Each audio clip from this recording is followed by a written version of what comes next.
La última vez que Venezuela se enfrentó a unas elecciones fue en medio de un convulsionado ambiente político. Tras meses de sangrientas protestas en contra de las políticas de Nicolás Maduro, el 30 de julio se llevó a cabo la votación para una Asamblea Nacional Constituyente que Maduro confeccionó a su medida, en la que no participó la oposición y que generó el rechazo de la comunidad internacional. Yo dije, llueva, truene o relampaguee.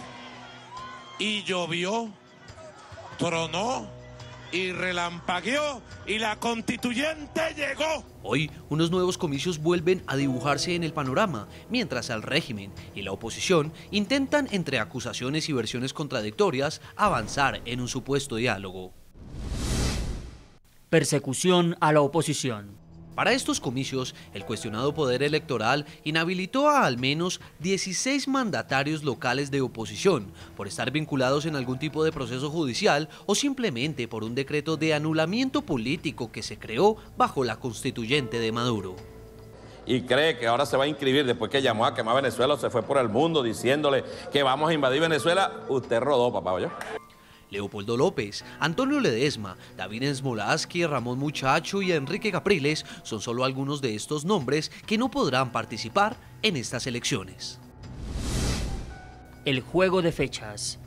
Estos comicios regionales debieron cumplirse en noviembre del año 2016, pero el CNE decidió aplazarlos 6 meses, alegando que la crisis económica obligaba a esta determinación. Sin embargo, pasados los 6 meses, el gobierno pospuso nuevamente las elecciones, pero en vez de regionales, realizó las votaciones de la constituyente.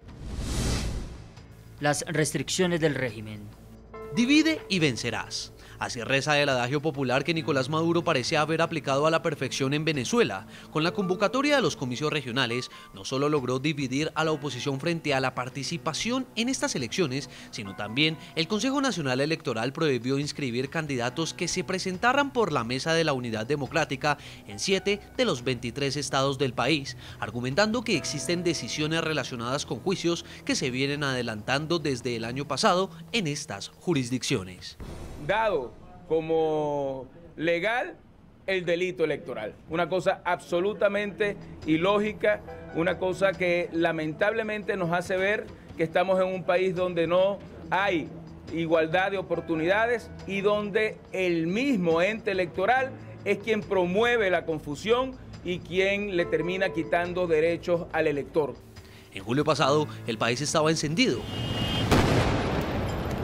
Se escuchaban balas, bombas lacrimógenas, tanquetas, había muertos y heridos. Miles, millones de venezolanos se habían rebelado contra lo que consideraban la dictadura de Nicolás Maduro. Lo arriesgaban todo, incluso hasta se hablaba de una guerra civil. Hoy ya no se escuchan los disparos de la Guardia Nacional o de la Policía Bolivariana, ya no hay gente cerrando las calles y ya no hay multitudinarias marchas. En Venezuela la batalla campal mutó a otro plano, el de unas elecciones que aunque democráticas son controladas por un chavismo atornillado al poder, que a juzgar por todo lo anterior sigue el libreto de una verdadera dictadura. Señores, canten fraude en el idioma que le dé la gana, pero gobernación ganada, gobernación que asumimos para gobernar para el pueblo, sin vacilaciones.